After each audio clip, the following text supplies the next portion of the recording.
ማላዊ ምርመራ ዲኤንኤ አቦነት ካብ ዝገበሩ ደቂ ተባዕትዮ ኣሳስ 80 ሚእታዊት ኣሉታዊ ውፅኢት ከም ዝረኸቡ ተገሊጹ። ኣብ ማላዊ ንኣቦነት ቆልዑ ንምርጋፅ ዝካየድ ምርመራ ዲኤንኤ ካብቶም ብጥርጣሪ ኣቦነት ምርመራ ዘካየዱ ደቂ ተባዕትዮ ኣሳስ 80 ሚእታዊት ኣሉታዊ ውፅኢት ከም ዝረኸቡ ካብ ማላዊ ዝወፀ ጸብጻብ ኣመላኺቱ። ተመራማሪ ኪንግደም ኩዋፓታ ብዛዕባ ኣቦነት ጥርጣረ ዘለዎም ሰባት ኣብ ነፍሲ ወከፍ ወርሒ ልዕሊ 30 ጉዳያት ከም ዝምርምር ብምግላጽ ካብቶም ምርመራ ዝገበሩ ሰባት ድማ ዓቢ ክፋል ኣሉታዊ ውፅኢት ከም ዝረኸበ ይገሊጹ። ካልእ ትካል ምርመራ ዲኤንኤ እውን ተመሳሳሊ ውፅኢት ከም ዘለዎ ምግላጹ ተሓቢሩ። እንተኾነ ግን እቲ ኣሃዝ ንኹሎም ኣቦታት ማላዊ ዝውክል ኣይኮነን። 80 ሚእታዊት ዝብል ኣሃዝ ነቶም ብፍሉይ ጥርጣሪ ኣቦነት ምክንያት ምርመራ ዲኤንኤ ዝገበሩ ሰባት ጥራይ ዝምልከት እዩ።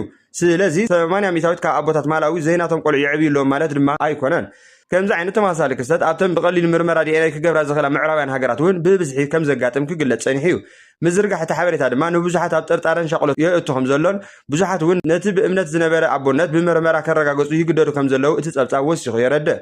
ብኻልእ ወገን ኪንግደም ካዋፓታ ዝገለጾ ካልእ ኣገራሚ ሓበሬታ ድማ ኣሎ።